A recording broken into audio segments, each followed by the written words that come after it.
So hello, welcome back to the Champ.ie podcast. This week looking ahead to the Cotswold Chase at Cheltenham. Of course, Cheltenham Trials Day, Doncaster, Fairyhouse is on, of course, and Naas is on Sunday, lads. You have me back in the hot seat here tonight. Ronan Groome was doing his best impression last week, but he's got himself, he's sent himself to the Middle East, and he's having the crack with Sheik Mohammad over in Dubai this week. But back on the podcast again, we've Thomas Coyle, trainer from Batterstown, County Meath. Good evening, Thomas.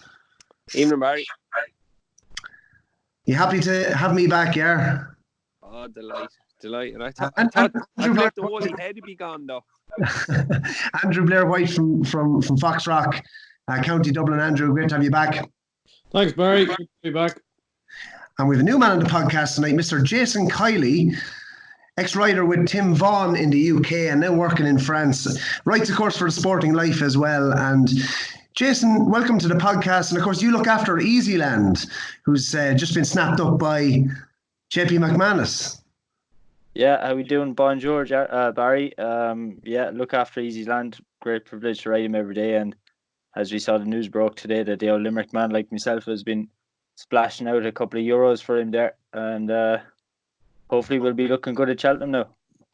Second favourite in the betting now for the cross country. And I suppose taking on Tiger Roll, how do you feel about that one? Yeah, I'm not scared. He done everything perfectly there when he went to Cheltenham last time. He schooled excellently here yesterday. He's got a race to take in there in 2 weeks' time now. Well, in a week and a half's time over here in France before he heads to Cheltenham. And, I think if there's any chink in Tiger Roll, we'll beat him. That's fighting talk, Jason Kiely. Of course, Limerick man yourself as well. Hospital, County Limerick, am I right?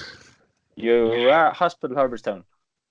Hospital, Herbertstown, but nobody knows Herbertstown, so we say hospital. Hospital and the French angle as well. Don't forget to check that out, guys, on Sporting Life. Lads, look, it's 7 weeks to the Cheltenham Festival. Andrew, I'll come to you first. If you were to have one Ante-Post bet right now for Cheltenham, what would it be and why? I was trying to look a bit outside the box for you, Barry, for these ones. And I've come down on a Wave of the Sea at 20-1 for the Boodles handicap, formerly the Fred Winter. I just think he's a horse that's being tailor-made for a race like this. He's taken in some of the higher-ranked juvenile hurdles over here this year. Close form with Cerberus and was well beaten by Aspire Tower over Christmas. I think he'll probably get into the Fred Winter off one of the top weights, but Joseph won it last year with Band of Outlaws, who was near enough top weight, and I think he's got a good chance. I'd say this is exactly where he'll run. He's not good enough to run in the Triumph, and I think he's got a cracking chance. And because it's a handicap, 20-1 now is a pretty big price for a horse that I think, if he rocks up on the day, he's going to be 6-7-1. Fair enough. You've been singing about that one for a while, Andrew. Blair White, of course, owned by McManus. Also, Thomas Coyle, you put up Abracadabras as your novice to follow for the year. And of course, he's now joint favourite now with the mighty impressive, I'm going to pronounce it, Shishkin. Is that how you pronounce it? But Abracadabras, look at he's favourite for the Supreme Novices now. You still with Abracadabras, or is there any other horse, I suppose, Ante-Post for Cheltenham that you're looking forward to at this point in time? Yeah, I'm going to stick with this lad, Barry. With Envoy Allen look more than likely stepping up on trip for the rest of the year. And as you say, Shishkin of Nicky Henderson's look now the one to beat. But I think come Cheltenham, the ground will be better for Abracadabras, and I think this is a big factor. And I'm going to stick with him. His form has been rock solid. Even second to Envoy Allen and that in Fairyhouse that time. For me, he's the one to stick with. Is there any other horse, I suppose, tickling your fancy at this stage? What's the value out there for Cheltenham, Thomas Coyle? I'm probably going to be a bit brave, and I know he got back the other day, but I did like the way Penton Hills travelled. I don't know, the champion hurdle is still a minefield, but I thought if Nico had pulled him out, the mistake at the second last, I think even cost him. But he's travelled so well on ground, he might in favour. But maybe Pentland Hills at 7-1 at the minute wouldn't be the worst bet in the world. Fair enough. We have a bit of work to do on the 8 points to play. Thomas Coyle will be picking an Ante-Post horse every week between now and the Cheltenham Festival. Hope you have a bit of better luck there, huh? If it could be 8 points to play on a Sunday, we'd be all right. You'll see. Yeah, Caffrey's. Hey, come here, Jason Kiely. Are you going to side with Easyland, or is there any other value out there in the market? Ante-Post for Cheltenham. No, look, we'll leave Easy's on till he runs down here now in a week and a half's time, and then I'll come back to you on him, and we'll that's going to be an obvious choice for me, so I'm going to take one from a bit outside the box here, outside my zone, if you will. I'm going to go South London. I'm going to hit Gary Moore's stable here with Goshen and the Triumph. Incredibly impressive in what he's done so far. 60 lengths winner in total of 3 hurdle races. You know, he was okay on the flat as well. He lost his 2 front shoes and he won the last day still. We don't know what he's beat, you know, but the price has obviously gone a little bit now, but we can still get 6 or 7 or 8 to 1 even if you search around. They've touted him up a lot. You know, they said he's dealt with Brighton. He's gone up and down. He can go in front. He jumps a bit wayward, but he's got a lot of ability. Goshen for me in the Triumph is definitely one of the best for me so far at the festival. Fair enough. Well, listen, we're going to talk about the Cleve Hurdle on tonight's podcast, lads. If the cap fits, it's do or die for him here. I think he's taken on Paisley Park, and I'm going to make a controversial statement here. I think he's the most overhyped horse in training. Andrew Blair White will come to that later on. I think he's value still for the Stayers Hurdle, but Ronan Groome put up Honeysuckle at the start of the year. In fairness to him, at 40-1, not blowing his trumpet now over drinking coffee with Sheik Mohammad. Of course, he's a pioneer. But Honeysuckle, lads. She goes for the Irish champion, and the word is she is going for that race over the Red Mills Hurdle. And if she wins that, lads, Ronan has been saying it all along, I think she goes champion. And in a weak year, I think like Pentland Hills is disappointed. Saldier's been off the track, I suppose, since we saw him last. Classical Dream is disappointed. It's just a wide open year. And I think now she's 7-1. I think if she wins this, they have to go, don't they? Especially with Benny the Jew winning today. So I think she's the value there. I think she is a better mare than Epatante. And I think she's, she's definitely one to be with if she goes for that champion hurdle. 7-1, I think, is a good price. But lads, look, moving on to the Cheltenham Trials Day. We'll start with the Cotswold Chase. It's a grade 2, lads. Listen, it's been won by some nice types. Manny Clouds won it twice. Frodan, of course, won at the Cheltenham Festival last year. Does it throw up Gold Cup winners, though, lads? I suppose that's the question. Santini in here. He looks a bit short, Andrew Blair White, 13-8. Yeah, I'm sure he'll come on that race at Sandown, but my God, the horse just looks painfully slow. He looked slow the whole of last year, and he looked slow again at Sandown. He could well win on Saturday, but I don't know how you could be going in at that price. When he's running against a rock-solid horse in Bristol de Mai. I know Bristol de Mai gets labelled as a Haydock bully, but when you look at his form outside of Haydock, Cheltenham is probably his second best track. He was third in the Gold Cup last year, beating only 6 lengths. He was second in a JLT at the festival as well. He brings good Cheltenham form to the table. And out of the more likely runners, I doubt Delta Work is going to come over and run in the race. And out of the more likely runners in this race, I think he's the only horse that can be in the first 4 or 5 of the Gold Cup. So I think 9-4 by Bristol de Mai would certainly suit me better than 13-8 Santini. Yeah, well, look, at the ratings, I suppose it's a no-brainer at 9-4. Thomas Coyle, you were a big Delta Work fan. It doesn't look like he's going to run here, though, does it? No, I don't think so. I couldn't see him going over, for be honest. Yeah, I'd be in the same boat as Andrew there as well. As you say, on ratings, Bristol Mai has done it at the top level, and just the last day, visually, you wouldn't have been too impressed with Santini. I know it was his first run back and that, and he has that form with Delta Work and from last year in Cheltenham. But yeah, look, Bristol Moy's rock solid at this, and at the prices, yeah, definitely he'd be more of a player to me than Santini at 13-8. Fair enough, Jason. We'll come on to you. I suppose the RSA form. What's your thoughts now at this point in the season? The RSA got talked up a lot last year. It was such a strong race. Santini, of course, Delta Work, top of the game, is now out for the season. Would you be worried? I suppose. Would you take on would you take on Bristol Moy here? With the likes of a younger horse, the Rasher Counter I thought was interesting. Slade House, of course, won at Christmas as well. I thought the Rasher Counter might be a horse that's improving, and I suppose if Bristol Moy may be disappointed at a track that I suppose he hasn't won too many times at before, would it maybe, I suppose, leave it open to an improver like the likes of Rasher Counter or Slade House? Yeah, Barry, you're after teeing me up lovely there, because I've got one horse written down here in the paper in front of me, and that's the Slade House. Okay. Seen him winning his point to point when I was at home on holidays for a couple of days. Went to point to point and seen him win his point to point. Mightily impressive that day. I think he won it on his second start. Since then, he just looked like me to an out and out stayer. They've stepped him up to 3 miles there the last day, now over fences, and we've gone away and won a Group 1. Albeit a couple of them fell, but he looked to have the race in pretty much in command. Or was going to be thereabouts when the others fell as well. He's had wind surgery again this year, and he's improved every step of the way. He's 3 from 4 this year, bar falling. He's 4 from 4. Well, he was going well when he fell. I can't really get away from him being outside the 3 at least. And at 9 to 1, 8 to 1, or whatever price we can get him at, he's a lot more value to me than going 6 to 4, 7 to 4, and Santini, who I can see being beaten, no problem in this. Bristol Moy, yeah, obviously he's got a very, very good chance. He's a hardened battle warrior of them all. But Slade House for me, especially with Colin Tizard behind him and all that, you could do a lot worse than backing him each way at 8s.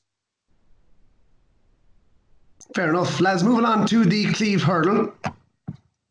Andrew, Blair White, I'm going to come to you first. I heard you talking up Paisley Park as almost unbeatable for the Stayers Hurdle. Tell me why. I just think it's a very poor division when you look at it.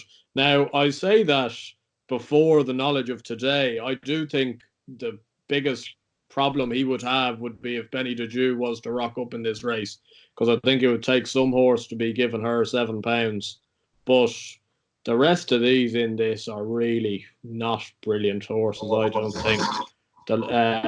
I was quite sweet on Penn Hill at the start of the year, but he doesn't look to be quite the same self as he used to be. The likes of a Thistle Crack is getting on at this stage. I know you quite like If the Cap Fits, and look, he probably has an each-way chance but in a Stayers Hurdle, but his form isn't as good as Paisley Park. Like, Paisley Park won a very good Stayers Hurdle last year, beating the likes of Faugheen, Sam Spinner, Super Sunday. The race is going to be worse. Did you think it was a strong Stayers Hurdle? I think it's going to be stronger than it will be this year. I think if Sam Spinner was sound, you'd think he's a bang chance for the National Hunt Chase. Faugheen's a favourite for one of the novice chases. Bapome is going to have a chance in the Arc. Like, they were all in the Stayers last year. And he won it with his head in his chest, really. He won with his eyes closed the last 100 yards. He doesn't do it impressively, mind. No. I think that's the thing that people struggle to perhaps warm to, because it looks like he's going to get beat. Like, I thought he was going to get tailed off in the Stayers Hurdle last year, and then he suddenly took off. Got there too soon in the end. As for this race this weekend, I think he'll probably win. One I'd give a chance to is Emma Tom. He jumped terribly on his reappearance there the other week in the Relkeel, but maybe stepping back up to 3 miles might help that a bit. He's 16 to 1. I think it might be worth a little bit of a poke each way. Fair enough, Jason Kiely, would you concur? Yeah, I'm pretty much in the unbeatable Paisley Park camp. I've got a couple of points against If the Cap Fits. For me, he's not a horse for here really. He's a flat, speedy type. He's got excellent form behind him. We can't take away from what he's done. But for me, he's just not a battler. He's not one of those hardy battlers like Paisley Park. He doesn't win that impressive Paisley Park, but he's never getting past at the same time. Yeah, struggling to find something each way in this even. For me, Paisley Park, I'm just going to sit back and watch him. I think he's excellent to watch. I love the way that Aidan Coleman rides him. I love the way that he uses confidence when he rides him. It's brilliant for the team. It's brilliant for everybody. And imagine if Paisley Park and the RSA counter could do it for that team that weekend. It would be excellent. I just thought the Thistlecrack was probably the most impressive stairs hurdle winner I've seen in recent years. And I suppose Andrew touched on it about Paisley Park, that he doesn't do it. He just always struck me as one that just wanted fences. And I think he improved so much. What did he improve last year? Was it something like 20 pounds or nearly 30 pounds in the space of maybe 3 or 4 runs? In what I think, Andrew, okay, you're after flagging up, Faheen, Bopham. I just thought the stairs hurdle division lacked depth last year in general. I just think if the cap, I thought it was an incredible performance, Jason. I have to disagree with you just about Call Me Lord the last day. I mean, if the cap fits, wasn't even half right or half ready for this race, and to go and beat Call Me Lord, he's come out and franked the form. So I think he's a major danger here to Paisley Park. And I think, look at Apple's Jade, he beat Apple's Jade. Obviously, Apple's Jade's come out this year, hasn't done a whole lot. And last year as well, Roxanne, I thought that was his first try at 3 miles. And I thought going into this year that he was going to be, I suppose, a real challenger for Paisley Park. Tom, you kind of like Gift the Cap fit at the start of the year, I think, didn't you? Yeah, it did. And because we had heard from before that he was going to be a leading chance for a champion hurdle, but that didn't materialise. And the step up and trip has seemed to help him. This race, it's hard to get away from Paisley Park on what he's done and the story behind him with Andrew Gemmell and all this. I do think he wins this, but just we were saying if the cap fits for an each way purpose, and I know his form went really wayward, but just maybe the step up and trip might eke out another bit in Somerville Boy. Yeah. The form ties in with that Roxanne, as you said the last day. I know he didn't. I think Roxanne only got £1, but he bet him by 3 lengths, and the form does tie in close enough with if the cap fits. But it's just interesting that it's his first step up to 3 mile, and it might just improve another bit. I know his form tailed off. They tried chasing and that, but he came back the last day, and he did show a good attitude to win from the back of the last. So he could be your each way angle in this race.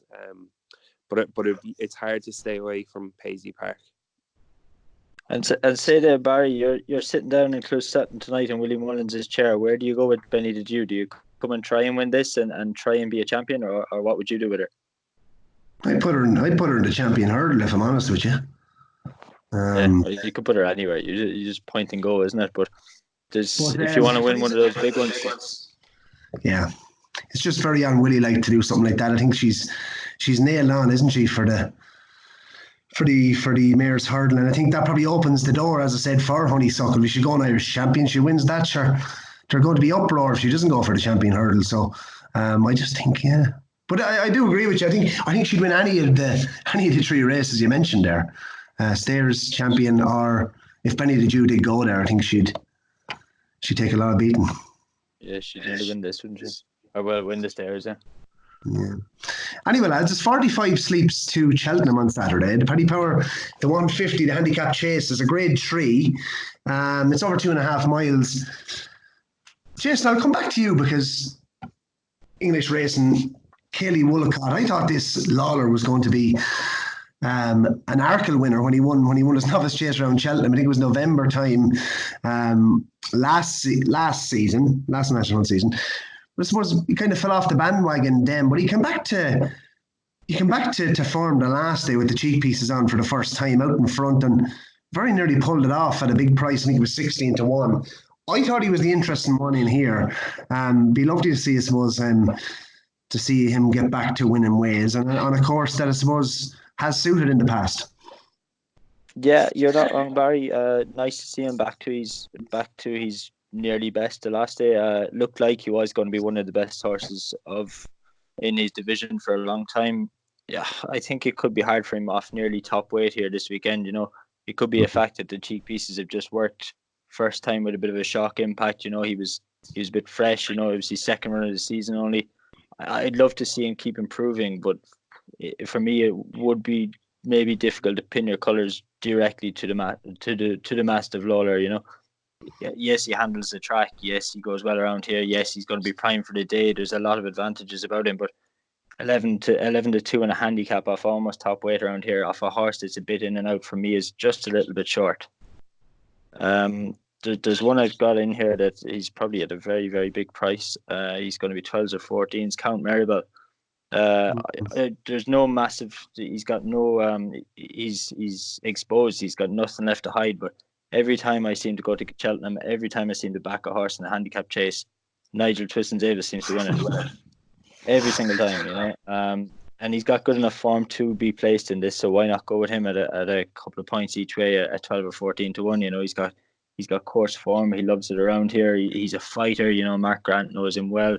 This is going to be one of his Gold Cups a day like today. You know, if there's not too many others in the field that could, you know, that are nailed on to win, why not go with Count Maribel each way? But yeah, Lawler for me, I wouldn't be going with him.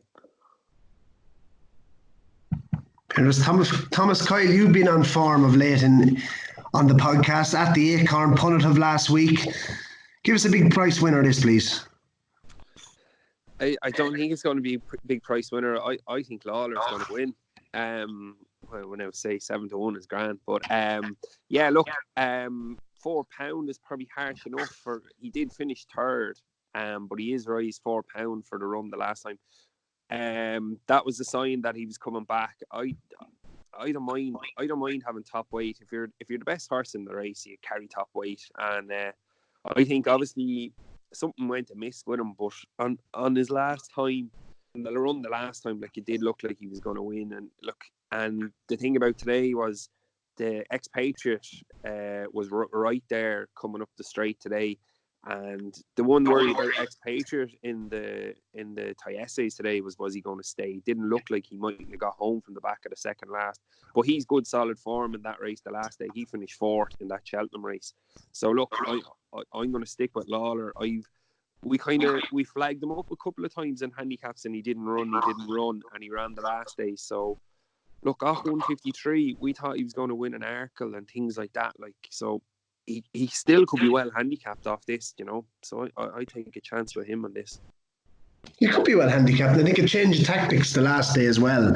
I think, forget about your cheek pieces. They put him out in front and they let him enjoy himself. And I think he got an easy lead at the start. But Andrew Blair, what I'll ask you, Warthog could, I suppose, pester him for the lead if they go with the same again, could he? Yeah, he could. I'd say they'll definitely try and make all again with Warthog. That seemingly has stood him in good stead the last twice at Cheltenham, coming third in the third and then winning last time out. It was a race though where I was looking through the top of the market and there wasn't that many horses I could really trust, to be honest. I'd be letting. I don't mind Lawler as a horse, but I'd let it happen before I'd be going to back him next time or something like that. I wouldn't be convinced he could put two good performances back to back, and I've ended up going for one at a bit of a price. Who would need to come well back to form here is a horse called Garde La Victoire. He's 16 to 1. He was at one stage rated 158. Now he's running in this of 141. He ran in the Champion Chase back in 2017. So he's a horse that was obviously high quality. He has obviously dropped off. He's had training issues, but made a return at Ascot a couple of weeks ago and ran a nice enough race. Came around, finished sixth, beating 15, 20 lengths. I'd say you'd like to hope he might come on for that.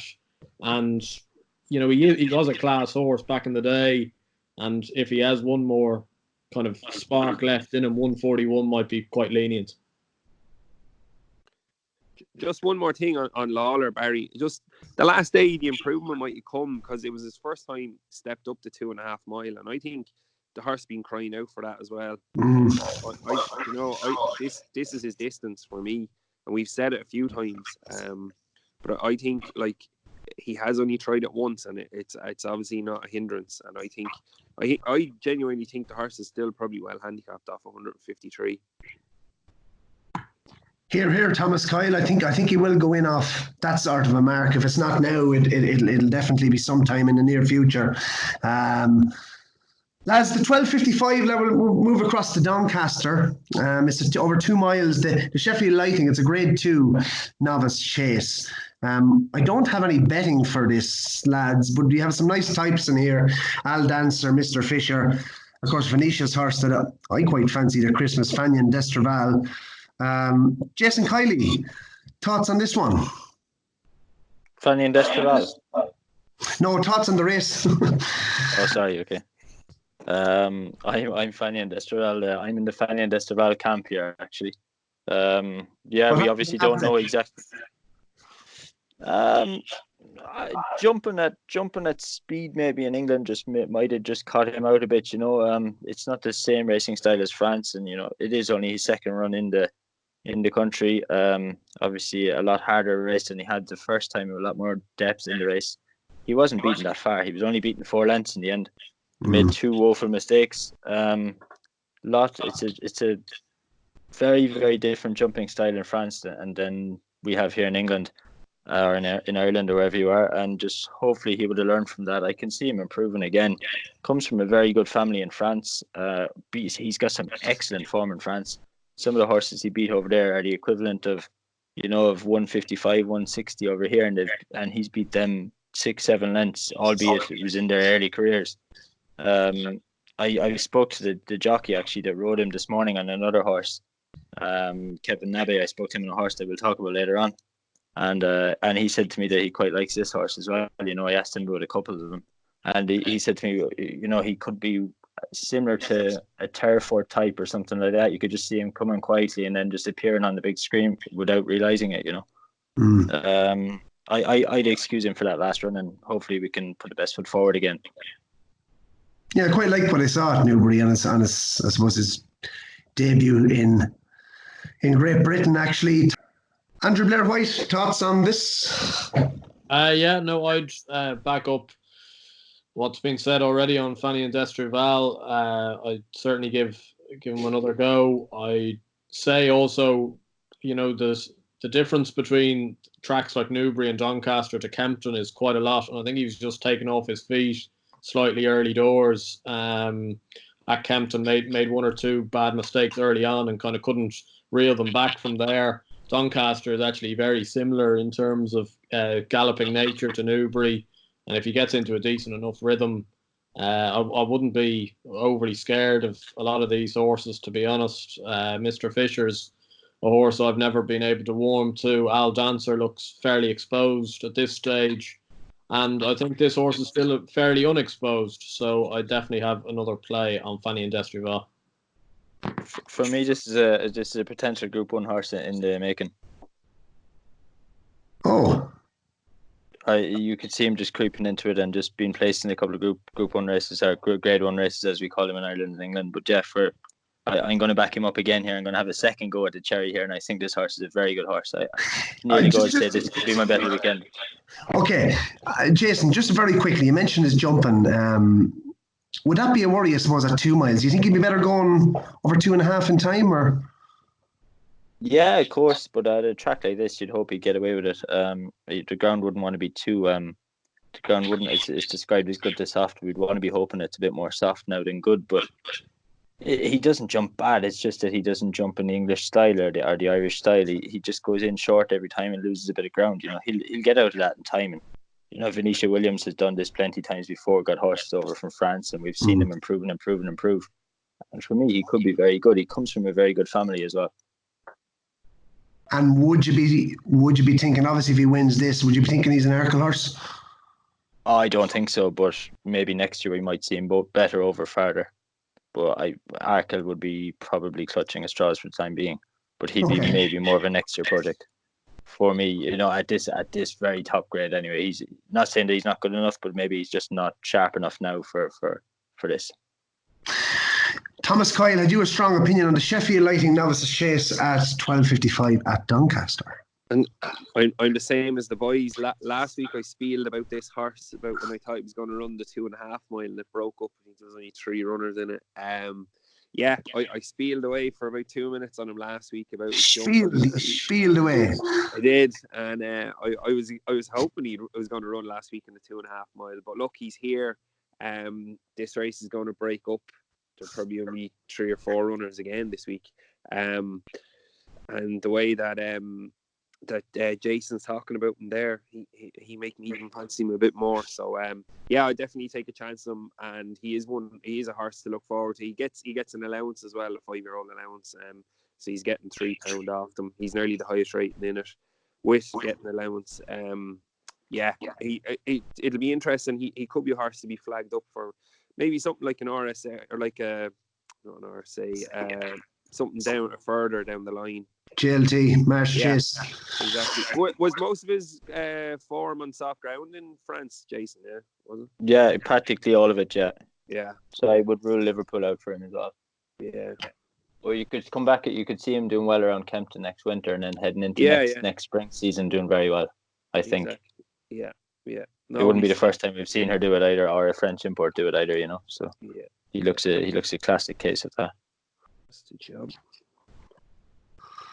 Plenty of clues there. Fanion Destraval, lads. 3:15 at Doncaster it's a 3 miles, the Sky Bet handicap chase. It's listed. Andrew, Blair White, let's come to you for this one.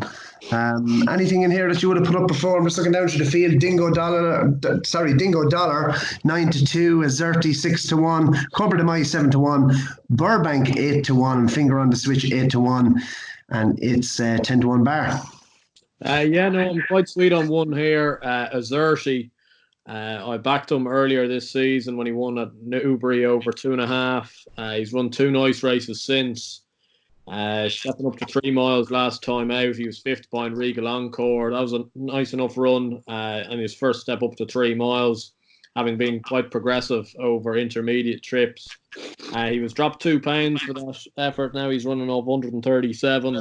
His win at Newbury early in the year was off 135. So you'd like to think he'd have a good chance.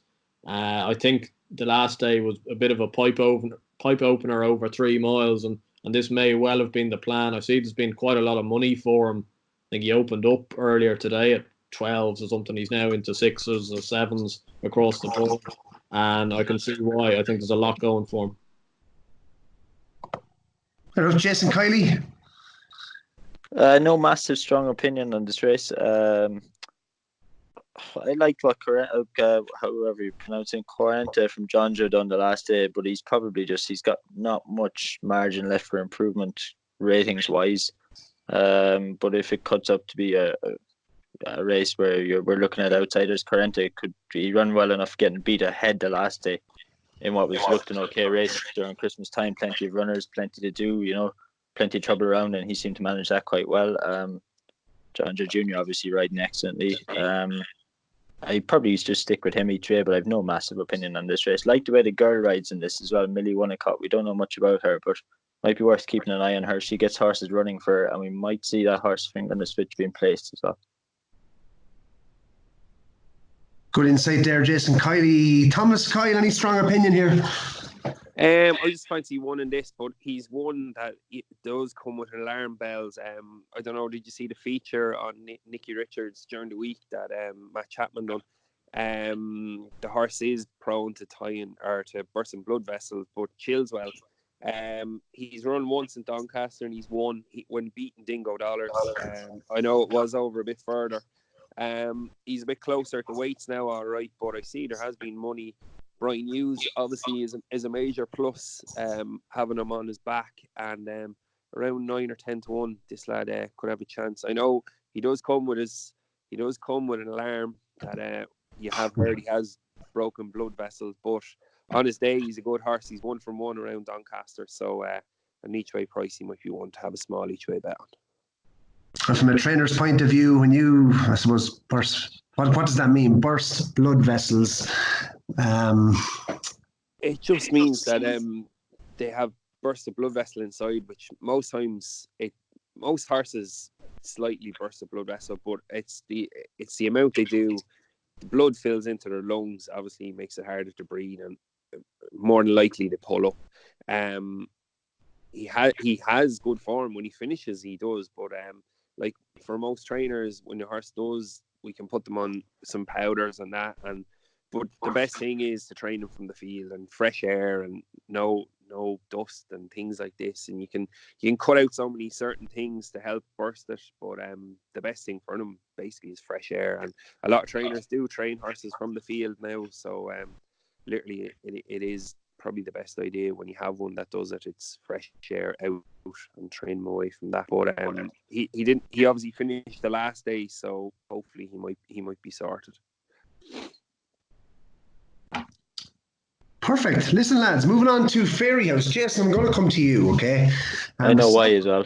Yeah, you know why, because Salarina Mares Novice, but Dulcita came from France, won absolutely hacked up in Tramore last night. Favoured now, of course, and well touted for the Dawn Run Mares Novice at the Cheltenham Festival.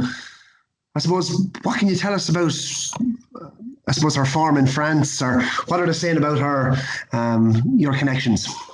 Am I getting paid in euros or pounds, or what am I doing, Barry? How are we translating this to France? No, I'm the French, the view from France now for Champ.ie, but anyway, going back to that, Dulce, she has to win first. I'm going to start things straight here now again. Dulcita, she's got to win. She was very impressive with what she done the last day. The form in around Otay is, you can have a look at it in their debut runs, in their first and second runs. Form in Otay, I wouldn't really look too much into it. There's a lot of horses that, they've left a lot to do, or the ground is quite heavy there a lot of the time. I wouldn't look too much into how serious the form is around Otay in the very early runs of horses' careers. We see a lot of horses getting beat early on in their careers, coming over to England and Ireland and being champions, and we can only take them on what they've done. That being said, she's got solid enough form in France, done everything well the last day, and probably deserves to be at the head of the market or up towards the head of the market. But there's another French connection in this again that you'd have to take a look at as well if we're taking a look that way. Gin and Lime, I don't know if it will run here, but it's very, very interesting that Jessica Harrington keeps this horse in this race, or even enters this horse in this race, as she's very young. She's only ran once. What she done was incredible. The time was good the last day in Clairefontaine, I believe it was. She won for Guillaume Macaire. The horse immediately sold out of the yard to come over to Ireland. She's by Dr. Dino, who's doing no wrong over here in France. Loves the muck, which she should get again. Even though she ran the summertime, it was heavy ground. She done what she done last year was very, very impressive. We haven't seen her since. Very, very interesting that Jessica Harrington keeps her in this race, and if she runs, she's well worth keeping an eye on, I think. Good insight there from France. And of course, the 1 week Ronan Groome disappears to Dubai, of course, is after he's been down with Patrick Mullins and a stable tour with him. So he would have been able to tell us about Dulcita, is it, as well. So we'll have to wait till Ronan comes back. But Jason Kiely, good insight there from France. Andrew Blair White, are you a fan? You like these Willie Mullins mares? How good is she? And I suppose, what's your thoughts? Yeah, well, we don't really how good she is. I'd say she'll be heading. She'll have one more run before now in Cheltenham, and we'll probably still be going to Cheltenham with her as a fairly unknown. But you won't know. Kind of, she could hack up at Cheltenham, or she could finish 5th or 6th. One I liked in here really was Colreevy, though. I thought she brought I know some of them didn't run in bumpers last year, but she brought very strong bumper form to the table. She beat the likes of Abacadabras at Punchestown at the end of last year in the Grade 1 bumper. She was turned over on Hurdle Cebu by midnight, but won last time out. She won as she liked, and I think if she lines up here, she'd have a bang chance. There's a couple in here penalised. I quite like a horse at Gordon's called R. Darwin, but I see she's penalised for this race because I think she won last time out in a listed race, which would make things hard. So my main preference would be Colreevy if she lines up. Could be some smart types in here. One I liked was actually Yukon Lil. who won last time out, and Flemingford mare John Magner owned the course. Soft grounds at Naas. I thought she done it quite well. Thomas, did you see that? I did, yeah. We had one that finished 5th in it as well. Probably suited her that day as well. There was 4 hurdles taken out, so they only jumped 4, but they went lickety split. There wasn't a hurdle for the first half mile, and if you look at the time of that race, it's very, very quick. Yeah, she'd have a chance. Even she had decent enough bumper form. Look, it depends what Willie runs in this. Really, he's not gonna match all these mares against it. He has the upper hand in the 3 mares that we've called out there. Look, you have to mention Henry de Bromhead's Manila Melody. If you go 2 runs back when it won its maiden hurdle in Cork, that was a decent race. She had Drury. She was well beaten in 3rd of Willie that's in this, and Lackerbusa Gordon's she's a decent mare that you can gauge through all this. She was well back and forth. She had her beaten by 20 lengths. She then went on to Punchestown and bet the horse that Andrew was talking about, Ard Aveen. So she's got plenty of good form in the book. You can see one of Willie's mares taking her on. One that could be a big price in this and mightn't run too bad is the Colin Murphy's horse. It was originally with Willie Mullins. It was 4th in the Grade 2 the first day. I just have a quick look to see what was in it. It ran the Grade 2 bumper. It finished fourth first time. Yeah, Santa Rosa, Dermot McLaughlin's good mare won it. And the horse Jeremy's Flame was actually 3rd. That was 2nd in the big race in there a couple of weeks ago. He brought it over. It's behind Fiddler on the Roof. Yeah. So that had been decent form. It went to Kilbeggan the next day. It won by an absolute country mile. It's Colin Murphy's got the license back out.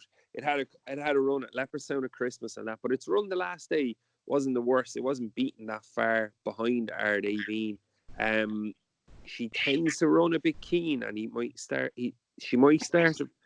The looks of the last day, she started to kind of drop it a little bit. There might be a little bit more improvement of her if she can get her racing style right. She might be a big price, and this race is going to break up with Willie not going to run Everton, so she might be one that could fill in a place maybe at a big price.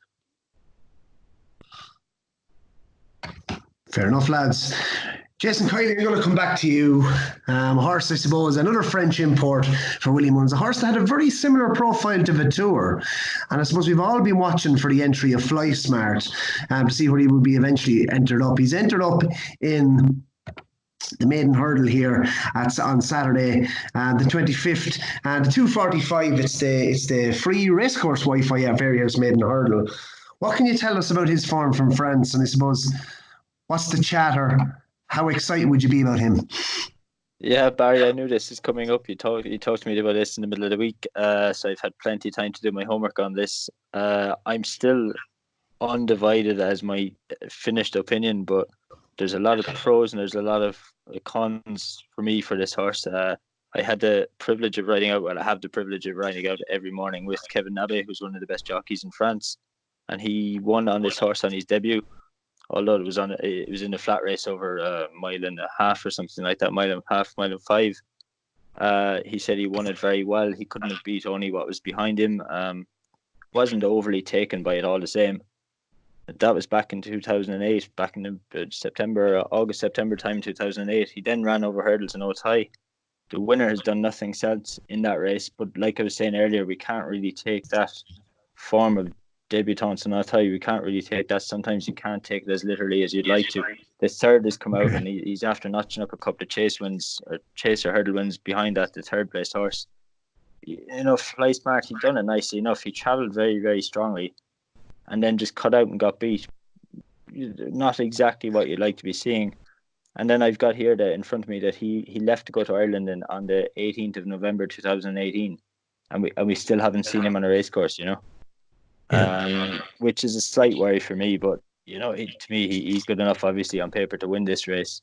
So that's a green tick straight away there. He wins this race for me. But how good he is after that, I still have a big question mark over him. The family's not very strong at all, albeit he's well touted. how many times have we heard that as well? You know,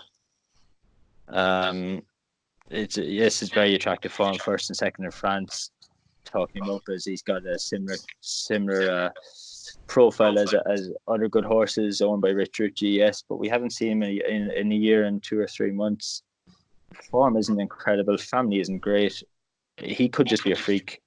We'll have to wait and see. For me, he wins this race, but how good he is, I'm not sure. Well, hopefully we see him. Andrew Blair White. Fly Smart, have you been, I suppose, keeping an eye out for his entry?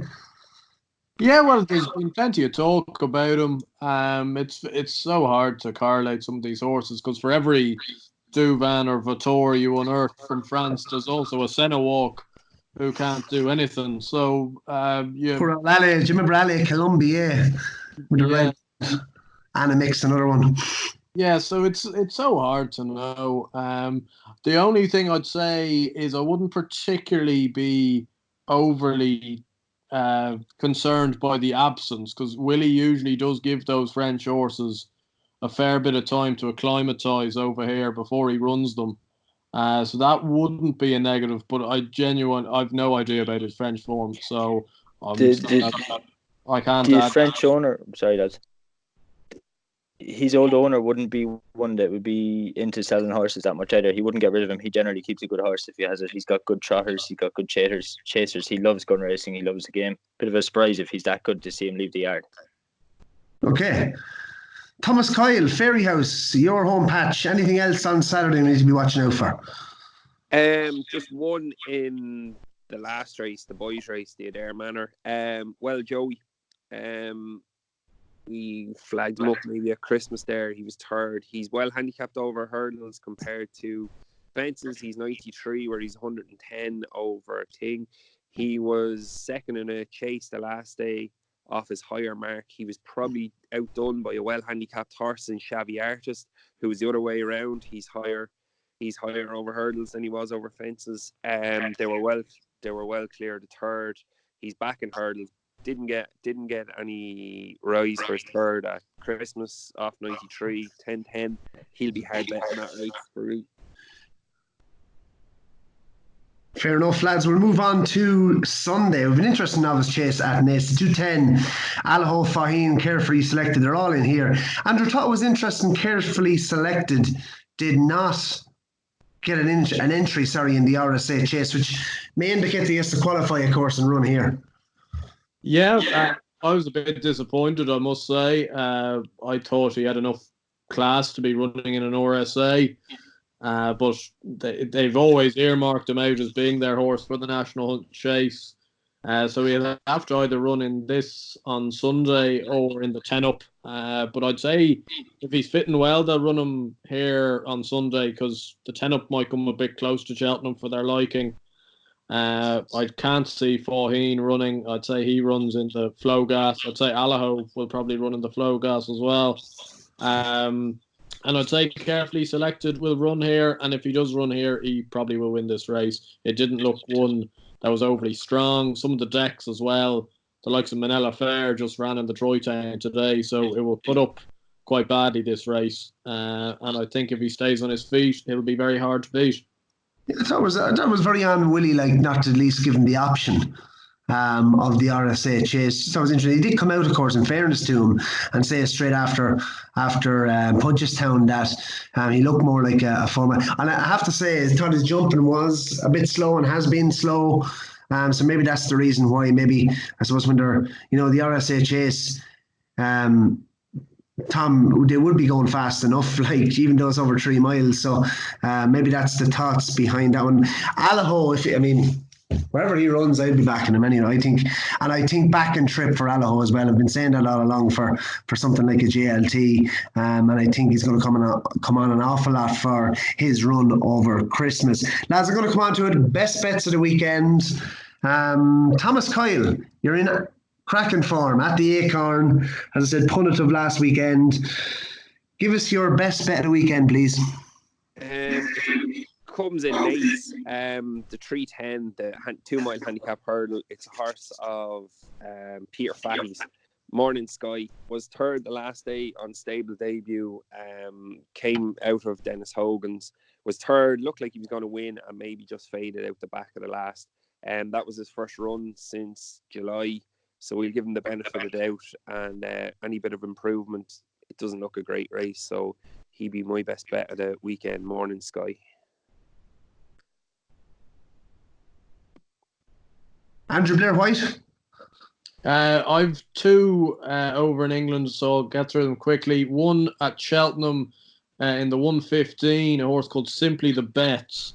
He's 13-2 off 140 here. He's 2 for 3 over fences. He beat Espoir de Guy at Chepstow earlier this year, and he's gone and franked the form. He was second at Kempton over Christmas. Kempton probably not his type of track. Made a few jumping errors. The hill will probably suit him. And one up at Doncaster in the 205, the Bartlett trial, the Skelton horse Bossman Fred at 3-1. He's 3 from 3 over hurdles, all 3 of them over 3 miles. Just looks a relentless galloper. He's the type of horse that might actually run well in the Bartlett, to be honest. But if he was to run in the Bartlett, he'd want to be winning on Saturday. So those 2, Simply the Bets and Bossman Fred. I think Jason Kiely, you've given us your best bet already. Well, you've hinted at it anyway. Tell us what your best bet is at Cheltenham or Fairy House or Doncaster, whatever you want this weekend. I'm going to head up to Doncaster to 240, a race we haven't talked about yet, actually. 2-1, Floresa, Nicky Henderson's young mare. She ran in 2 bumpers last year, done nothing wrong, albeit she got beaten the second one, but that's allowed. She's come out this winter and she's been in excellent form since she's come out over jumps. Winning mightily impressive the first day. Should have won the second day, only for she had a bit of grass at the back of the last. She done everything bar fall, and just got beaten and then came back and sealed it again the last day in a very nice race in Newbury where she won comfortably. I've been told by my inside spies around the Yarnveld, around the places, that this is a very good horse, and I've been told I should be backing it for the Mayor's Novice in Cheltenham already. And if that's good enough for everybody, that's good enough for me. She looks very, very impressive on what she's done. She looks like she could win this at 2-1, and of course Fanny and Destival as well. Jason Kiely, it won't be the last time we'll have you on the Champ.ie podcast. Fantastic insight tonight. I'm going to listen, lads. I think the Stairs hurdle market is going to be shaken up on Saturday evening. I've been saying it all along. I think if the cap fits, 3 miles.